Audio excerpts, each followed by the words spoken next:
Oh yeah, I can do that. the gong. Yeah, of course. Cool. Okay, I'm gonna grab a cup of water. Yeah.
Got a nice crowd.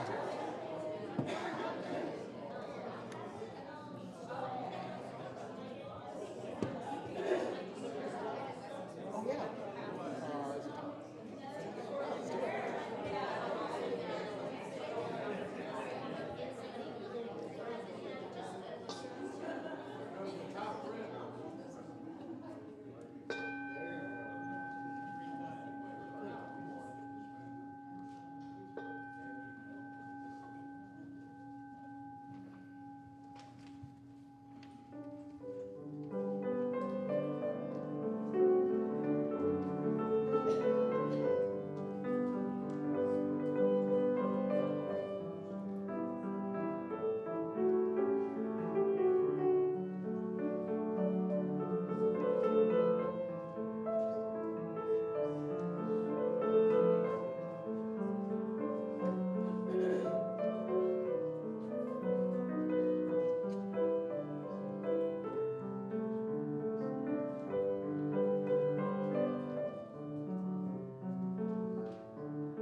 Good morning. Welcome to the Unitarian Universalist Fellowship of Clemson. My name is Holley Ulbrich, and I am your worship associate today. The land on which we meet is the ancestral home of the Southern Iroquois and the Eastern Cherokee.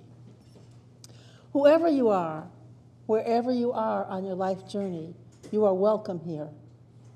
Whatever your skin color, whatever your class background, whatever your range of abilities, you are welcome here.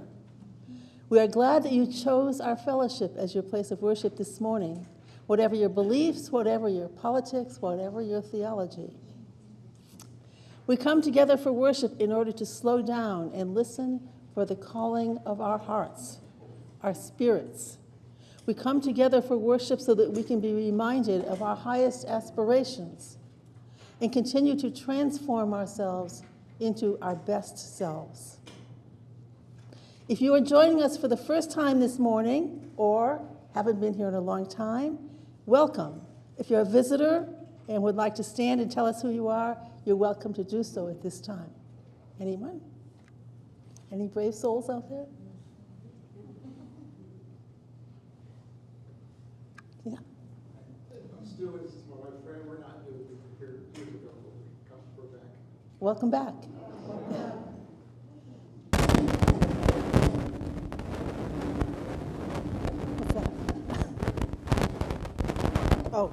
Oh, it's the hidden microphone. Okay. Anyone else want to introduce themselves? Well, if after the service, we gather for coffee and social connection in the social room, and we hope you will join us.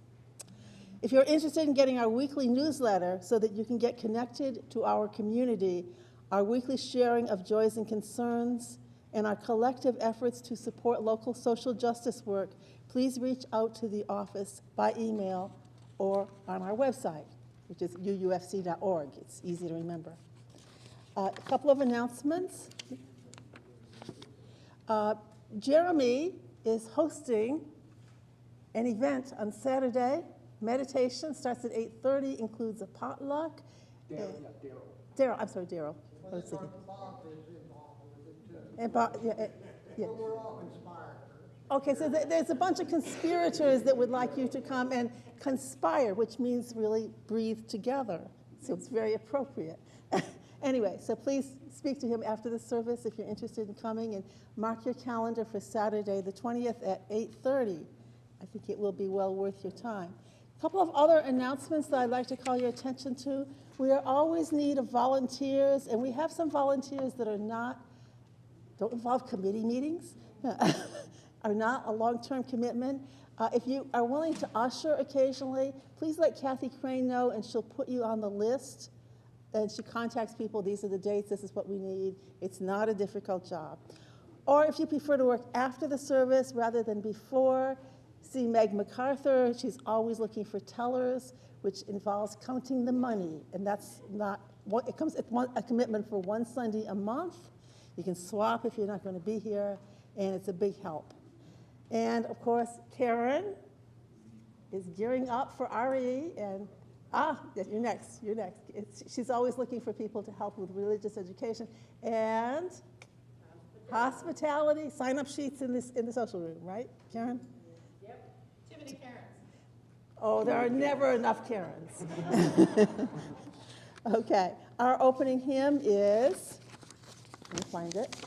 I got to pick the hymns. I should know this. 131, Love Will Guide Us.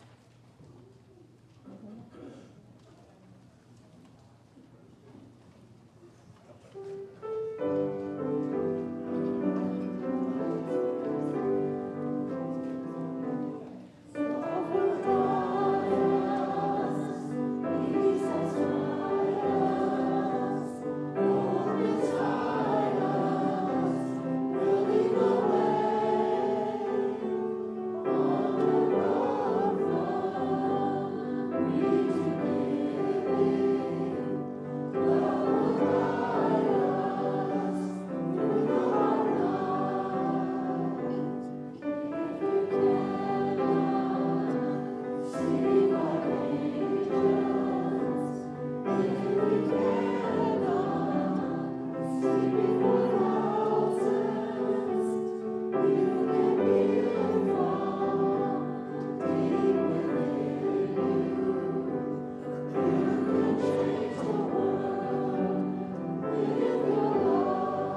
Beautiful.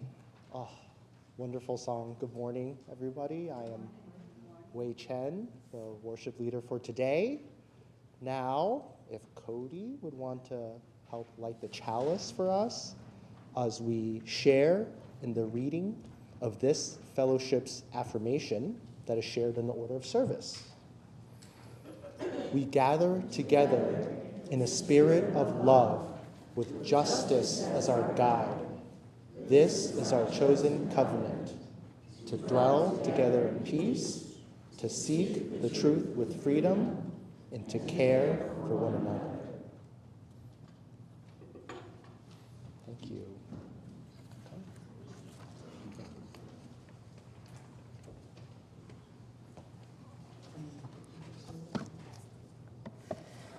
This morning's story is based on a true story. At one time, the colorful East Village near downtown San Diego, California, didn't have murals on the walls, and it didn't have quotes from Gandhi or Martin Luther King or Cesar Chavez written on the sidewalks. But at one point in time, a couple moved in, a mural artist and a graphic designer, and they looked at that gray space and they said, we can do something with this. We can make this more beautiful.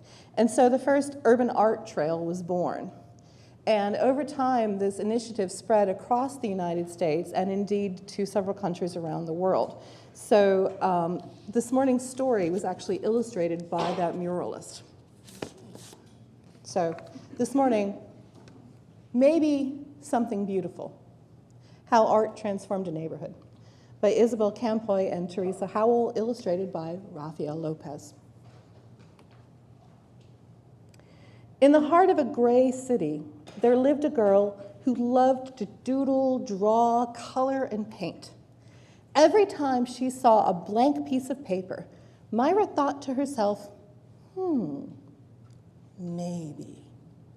And because of this, her room was filled with color and her heart was filled with joy.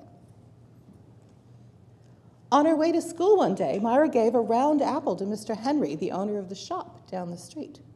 She gave a flower to Ms. Lopez, the lady with the sparkling eyes. She gave a songbird to Mr. Sachs and a red heart to the policeman who walked up and down the streets. On her way, Myra taped a glowing sun onto the wall, hiding in the shadows. Her city was less gray, but not much. The next day, Myra saw a man with a pocket full of paintbrushes. He gazed at the wall. He looked at her son. He held his fingers up in a square and peered through them.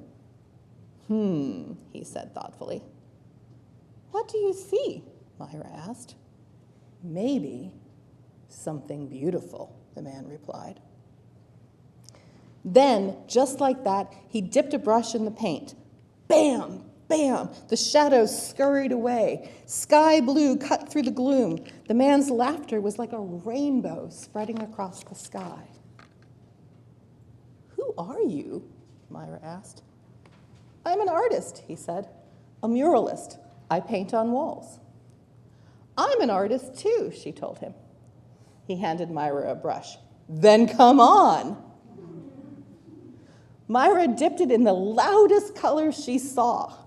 Yowee! The wall lit up like sunshine.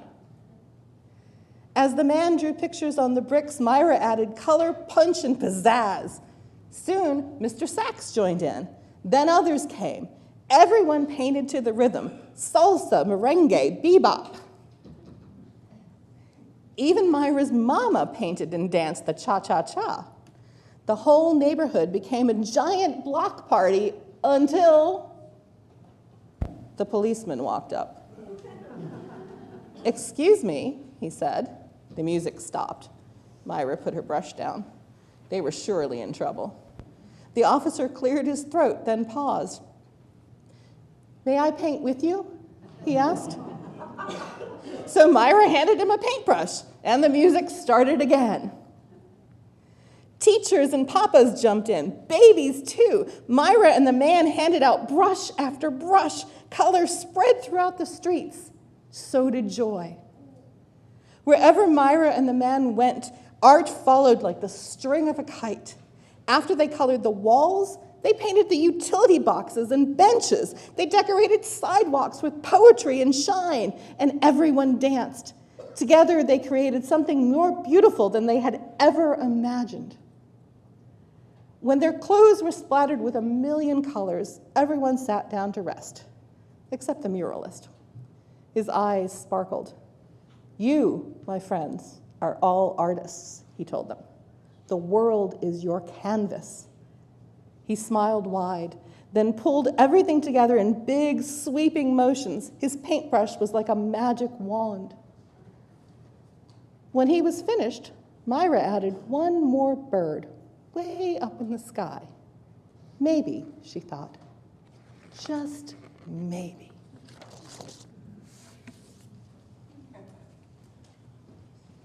I got so wrapped up in the announcements that I forgot the opening words. So it's never too late for opening words. This is by Libby Stoddard, and it's called "We Have Come Into This Room of Hope." We have come into this room of hope where our hearts and minds are open to the future. We have come into this room of justice where we set aside our fear to name freely every oppression. We have come into this room of love where we know that no lives are insignificant. We have come into this room of song where we unite our voices in the somber and beautiful melodies of life. And now it is time for our offering. And I hope Heidi has a fellow usher, and that Cody can find some people to help her gather and put things in the basket because the truck is temporarily indisposed. Officially, it's retiring. It's retiring, beg your pardon, sorry. Anyway, but in the meantime, we're improvising. And as you know, the offering is the way we support our free fellowship. And we appreciate anything you can give, and particularly donations that will go to our partner, Clemson Community Care this month, which gets 25% of the unpledged offering in the plate.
Thank you for your generosity. Now is the time that we share our joys and concerns. This is a sacred sharing, reminding us that our connection to community and the knowledge that we are not alone. Thank you so much. I'll grab these. Oh, got a couple today. Whoa, okay. And I've asked Holley to place a stone into this vessel representing our shared community for each of the joys and concerns shared. We have one from Meg Williamson, a joy. My joy is seeing that big pile of brush that my loyal volunteers created yesterday. Thanks to all. Also, my concern is for Kathy Crane, whose brother was in ICU Thursday. Well, we have a concern / joy from Kathy Crane. Kathy shares her sadness for the loss of her brother Bob and his beloved dog Baron. She also wants to thank her many UUFC friends who partnered with her to cover her tasks these last few days. Thank you.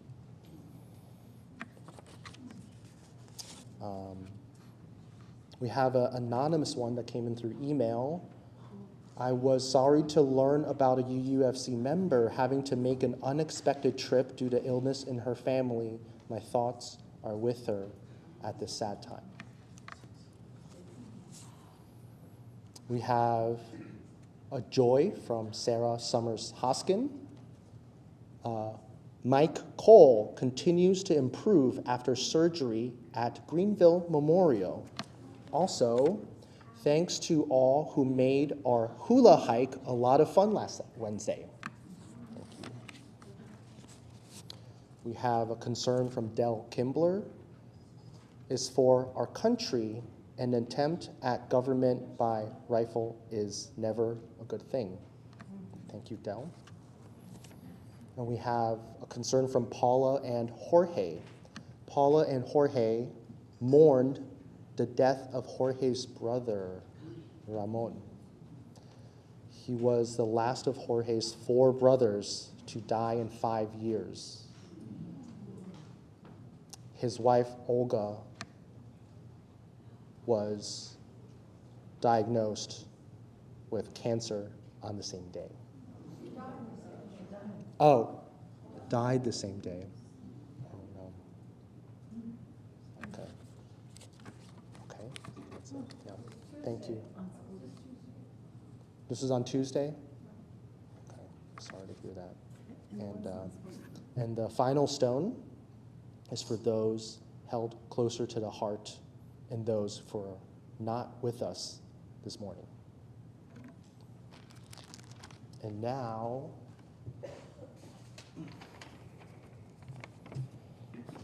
in the spirit of talking about what's going on in our congregation, I was thinking when I was planning this service, what was it that I wanted to share with the congregation? And I realized that there wasn't really something I wanted to share, but there was something that I wanted to hear from the congregation, which is that we seem to be in a very pluralistic faith where everyone has a different kind of light within them that sparks whenever they come here.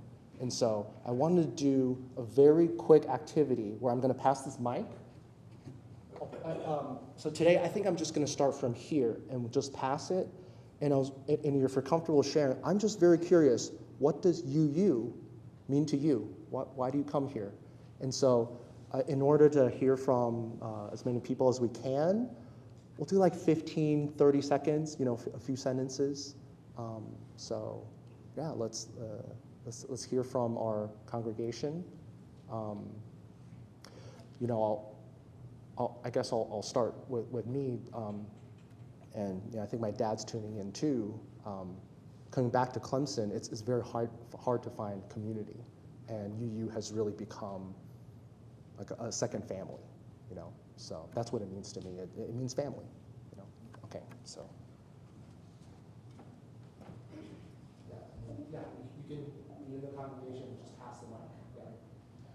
For me, I echo the comment about community, but also an oasis of liberal religious thought in a desert around me. Fellowship and the choir. I have to say community also and family and really. Others have said too.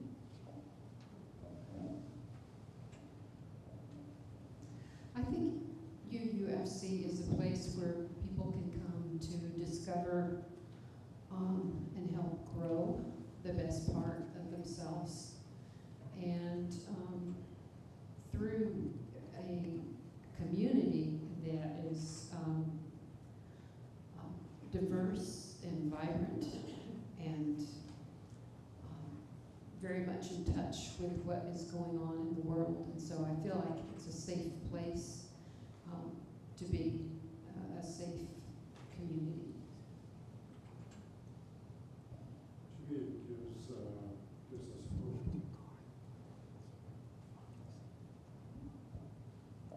For me, this is the place of my history, and it's all about family and caring and love. I would say it's a place for me for a lot of different views. Can you, closer? Yeah. Okay. Make the mic very close to your mouth, yes. All right. It's a place for me where there's a lot of different views, but the same philosophical base that allows those views. Community.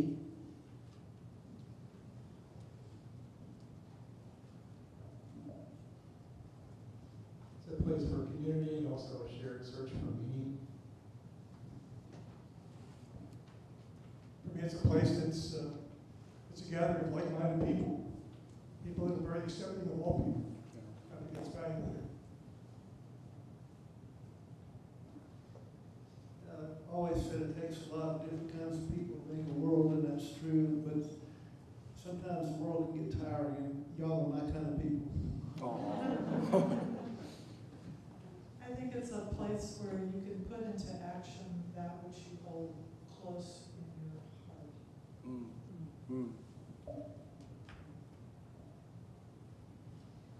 I love hearing about and learning about a variety of ways of thinking and worshiping, and I love that this is a place that allows for all of that.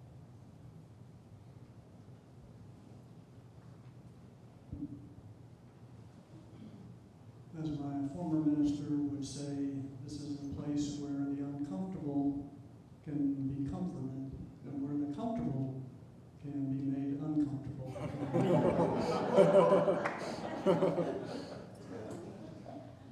I think it's a place for exploration and support and love.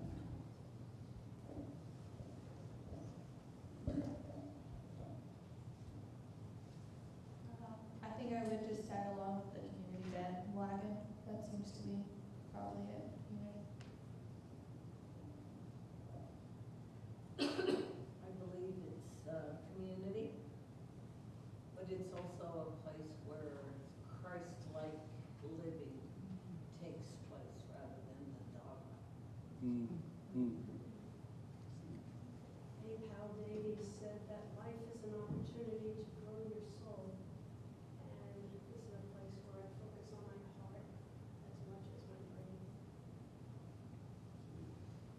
When I came to Clemson in 1982, this was truly an oasis in a desert of thought. And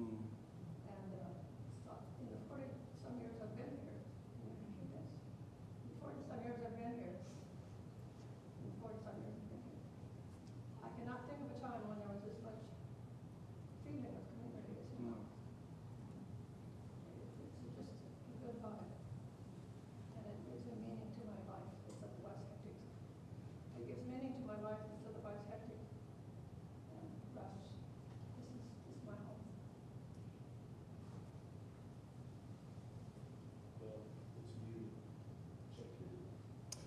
Make sure it's green.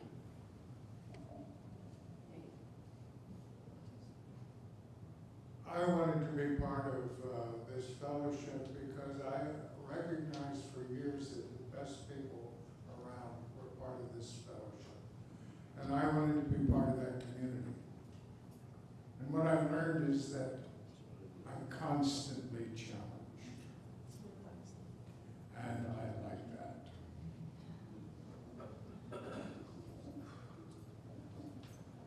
It's about acceptance.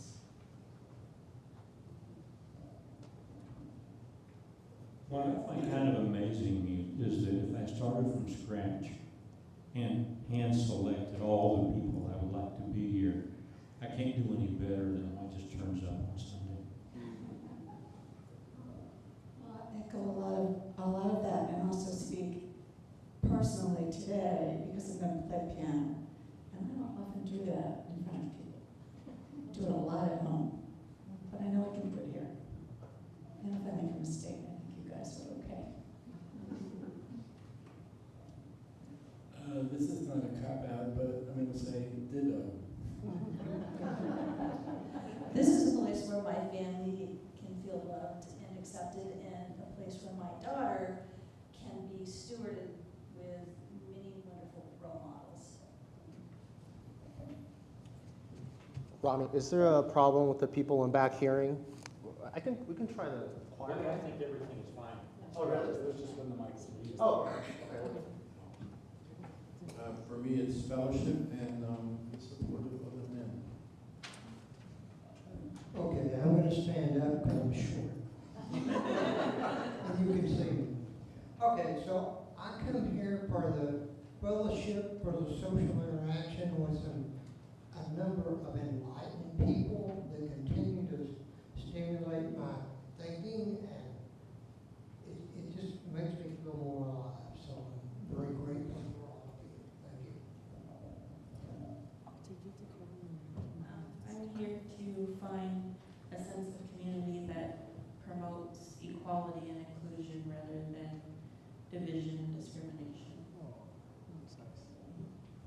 I think the sure sign of a strong society is not just a diversity of mind, but a unity of heart. And that's what I think we did right here. I like that it's an honest community. You can be honest with people here. And for me, it's community and fellowship and extending my thinking in all directions.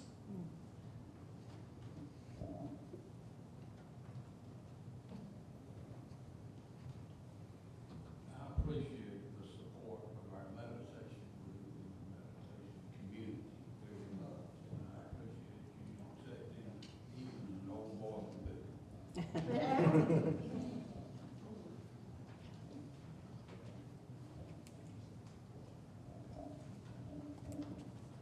For me, it's a place of sanctuary where different ideas and different faith traditions can come together.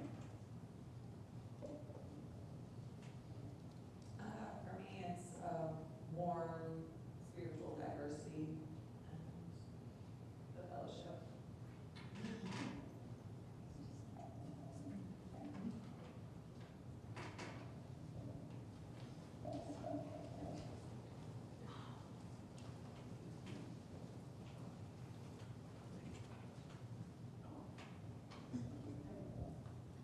I've played in a lot of churches, but I've been here for about 12 years now, and it's great to find a place that I can share what I play, but also to share my ideals. I was once asked by a friend what a sermon was about, and I thought for a while, and I said, it's to affirm, to challenge, and to inspire. That's also what this congregation does for me. Thank you so much. Man, y'all are going to make me cry. Wow.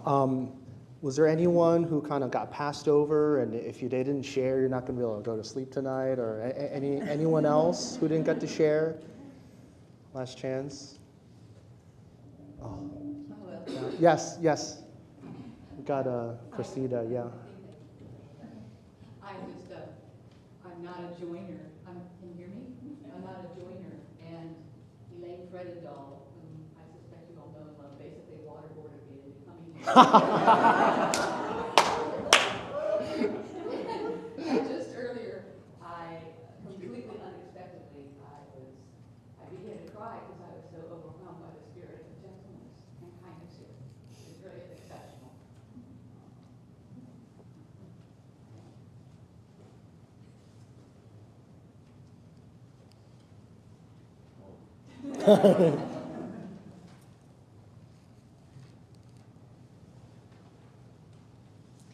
Oh, okay, thank you.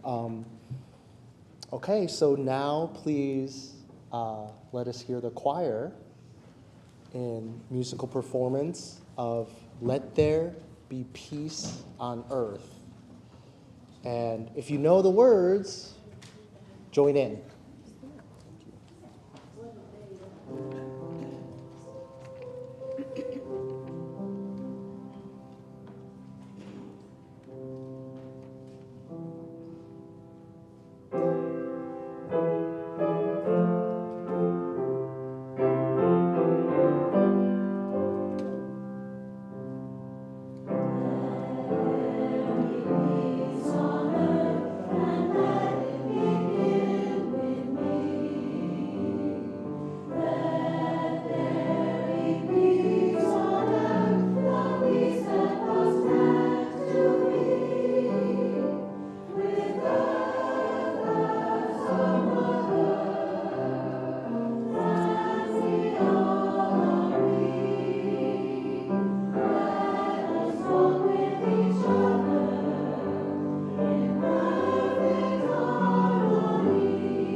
exactly 131 years ago, in what was then the British colony of South Africa, an Indian lawyer by the name of Mohandas Karamchand Gandhi was thrown out of a train because of the color of his skin.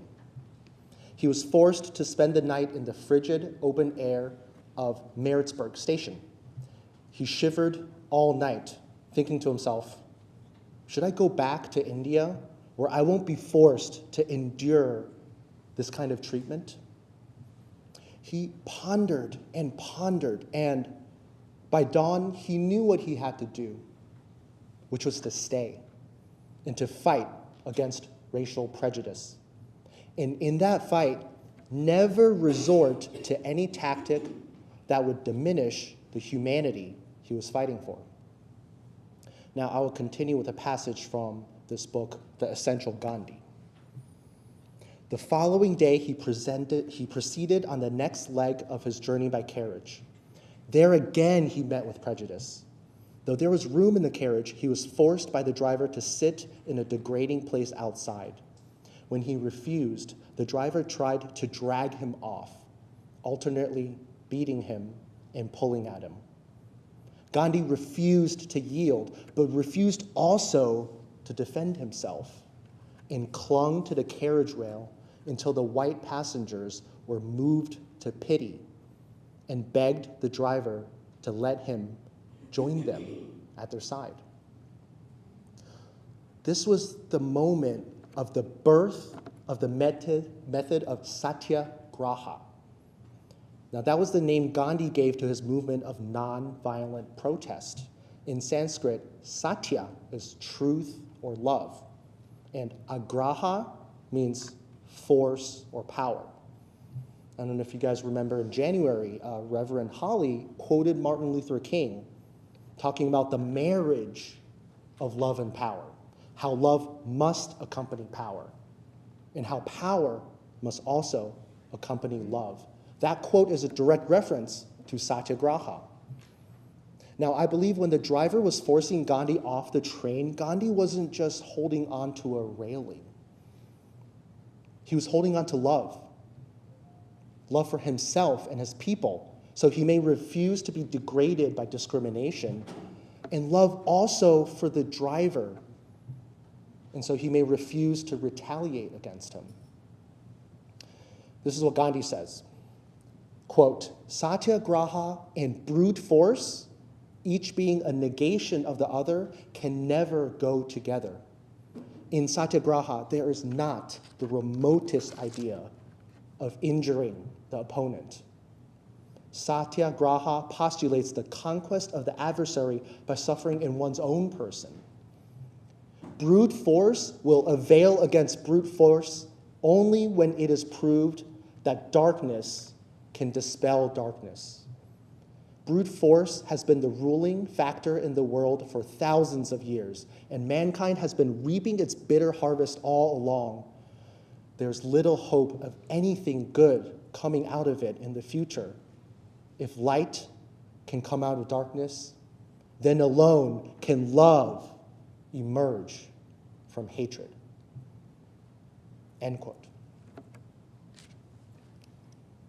Now, I wanted to talk about Gandhi today for a few reasons. First, because last month marked the 131st anniversary of Gandhi's first act of civil disobedience in Maritzburg Station. And second, a few weeks ago, we just celebrated our independence from the British Empire. And what our founding fathers accomplished through a revolutionary war, the founding father of India did so through a revolution of love. But how did he do it? How did Gandhi know that despite every reason to hate the British, love, not violence, was the right path for him and his people? Well, Gandhi said he had a map for his life, something he would refer to that would always guide him in the right direction whenever he felt lost. And that was the Bhagavad Gita, the central text in Hinduism. One of the core principles of Hinduism is ahimsa, which means all-encompassing love, or nonviolence. According to ahimsa, if you remove all ill will from your heart, there will be nothing left but love. Gandhi's life mission was to put that into practice in his daily and political life. This is what he said about ahimsa.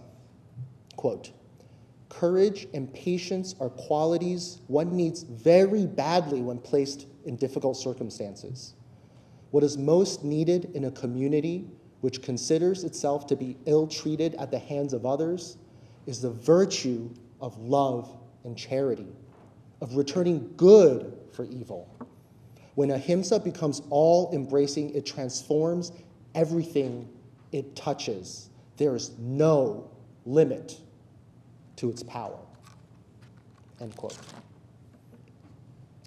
So I wanted to have a little historical context. At the time, the most powerful administrator presiding over South Africa was General Jan Smuts, and he oversaw a lot of oppressive laws against Indians and Asiatics. The law that inspired Gandhi to organize a historic protest in South Africa, the people called this law the Black Act because it affected the black and brown people of the country, and it was considered morally black. It required every South African resident of Indian or Asiatic descent to register with the government, pay a hefty fee, and carry with them their registration cards at all times. This gave the government the power to enter into any home or establishment and arrest anyone who wasn't carrying their cards. So what did Gandhi do about this? He decided to organize a very public demonstration and asked his fellow Indians to burn the cards in a giant bonfire on a single night. And this is what he says about this event.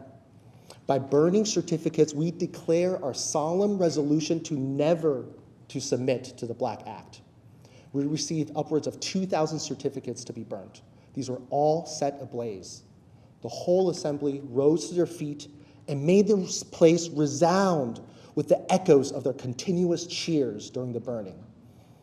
Some of those who had still withheld their certificates brought them in numbers to the platform, admitting his want of courage and a feeling that the certificates might not be burnt after all. But he could not possibly withhold the certificate after he had seen the bonfire and gave it up from an idea that the fate of all might as well be the fate of his own too."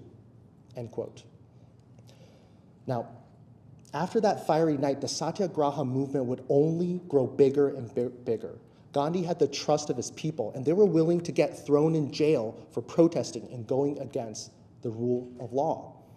Soon, South Africa's jail system was filled with thousands of Satyagrahis. He led a march of thousands and thousands of people and asked his followers to welcome jail as an honor. Now, those people who were in jail could no longer support their families, so Gandhi founded a farm where the Satyagrahi and the families could live for free and be fed. He called this place Tolstoy Farm, named after the Christian writer Leo Tolstoy, whose book, The Kingdom of God is Within You, I don't know if anyone's familiar. It inspired Gandhi to take the path of nonviolence originally, actually. Now, in this book, Tolstoy preached the virtue of a peaceful life, drawing from Christian teachings and the teachings of the Quakers. Tolstoy Farm was this marriage of practical, logistical infrastructure and spiritual principles. Gandhi knew a political movement needed not just a strong message and a spiritual core, but also food, beds, sandals, clothes. It needed a way to fulfill the basic human needs of those who dared to defy the law in the name of love. It was a safe space where everyone, even the children, had an active role in the community, be it farming or cooking or cleaning or making sandals. The Satyagrahis were willing to do whatever task to support the others in their movement. And after the British announced this law that nullified all non-Christian marriages, therefore removing the legal rights for all Hindu women who are married, thousands of women joined the marches and the picket lines, and the men at home, to support these efforts, would learn to cook and clean at home. Gandhi didn't encourage his wife, Kasturbai, to join the protests, but this is what she said to him, and I love this quote. "What defect is there in me which disqualifies me for jail? I also wish to take the path to which you are inviting the others. If you can endure hardships, and so can my boys, why can't I? I am bound to join the struggle." End quote. Gandhi called these women the brave sisters of the Satyagraha movement, and their imprisonment only inspired more people to join, until finally General Smuts of the British Empire, he was forced to do something. There was just too many people filling the jails of South Africa, and news of this movement, of this peaceful protest, rooted in love for all, was spreading across the entire globe. The British were forced to compromise, and many of the most oppressive laws against Indians and Asiatics were repealed. A big step forward for equal rights was achieved in South Africa, setting the stage and providing inspiration decades later to Nelson Mandela. All this accomplished with little bloodshed because Gandhi, by embodying the virtues of ahimsa, never gave General Jan Smuts reason for bloodshed. On the contrary, here's a passage from the book about what General Smuts had to say about Gandhi. Having won the battle, Gandhi, accompanied by Mrs. Gandhi, left South Africa forever on July 18, 1914. Just before sailing, Gandhi sent General Smuts a gift, a pair of sandals Gandhi had made in prison. Smuts wore them every summer. Speaking of Gandhi's present, Smuts remarked, "I have worn these sandals for many a summer, even though I may feel that I am not worthy to stand in the shoes of so great a man. It was my fate to be the antagonist of a man for whom even then I had the highest respect. He never forgot the human background of his situation, never lost his temper or succumbed to hate, and preserved his gentle humor, even in the most trying situations. His manner and spirit, even then, as well as now and later, contrasted markedly with the ruthless and brutal forcefulness which is the vogue in our day." End quote.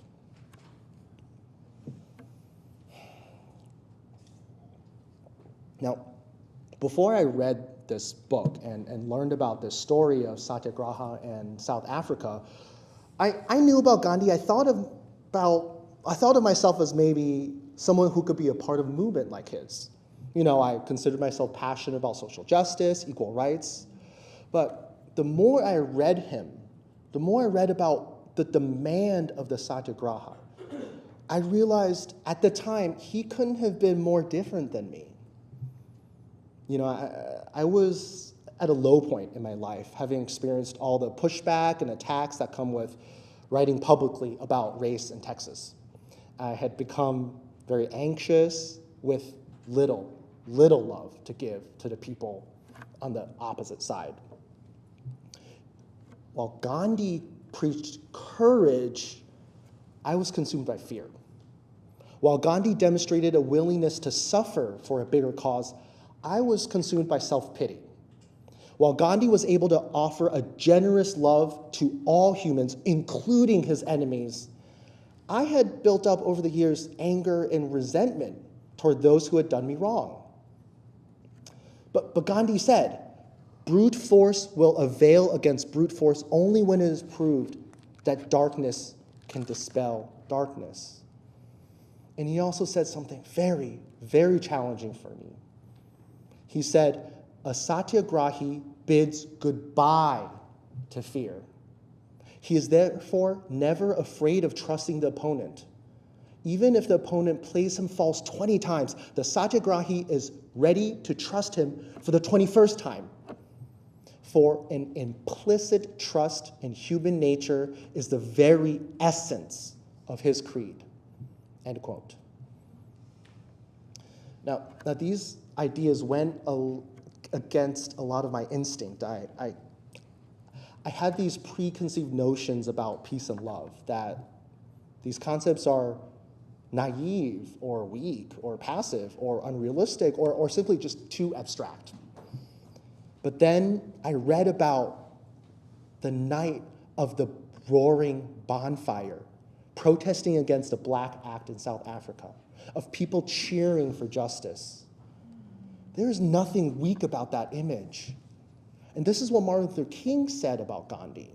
MLK said, Gandhi was inevitable. If humanity is to progress, Gandhi is inescapable.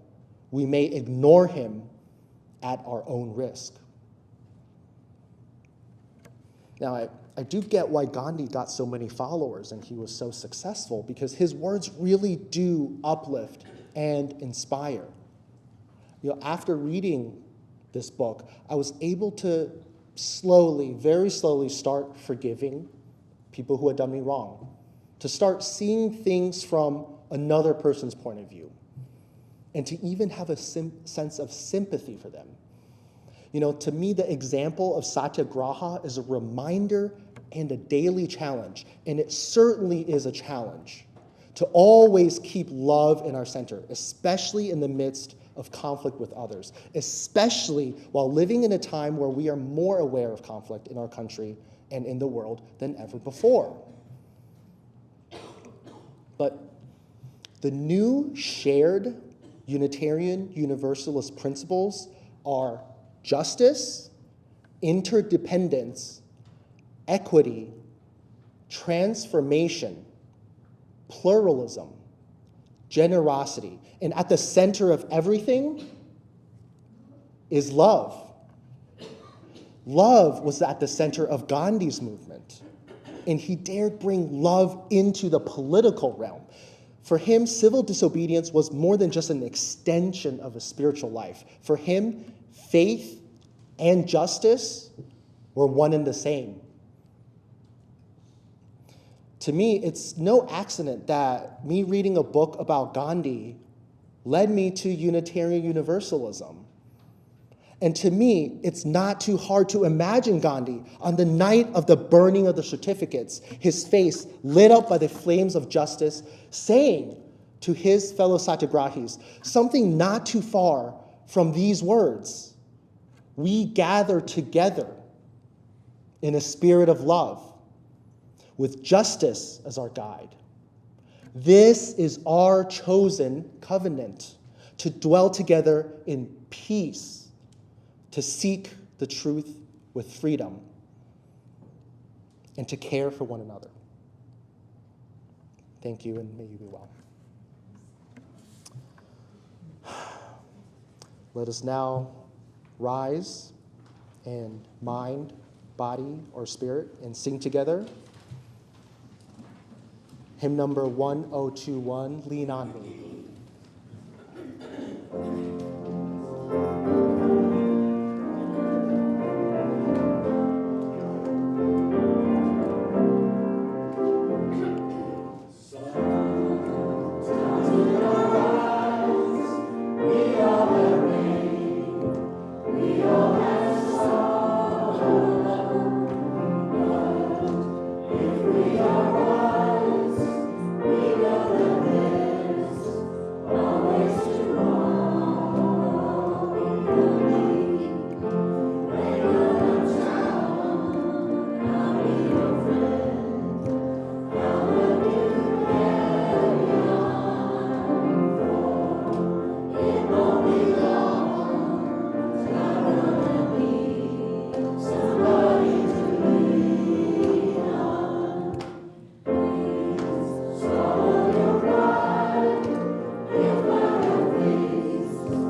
Thank you so much. And the closing words are from, guess who? Gandhi.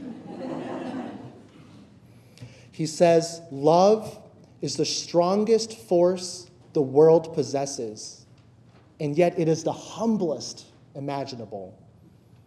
Who has not seen strong-bodied bullies surrendering helplessly to their mothers? Love conquers the brute in the sun. If we are to make progress, we must not repeat history, but make new history. True ahimsa should mean a complete freedom from ill will and anger and hate and an overflowing love for all. Go in peace, return in love, and amen.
It happens.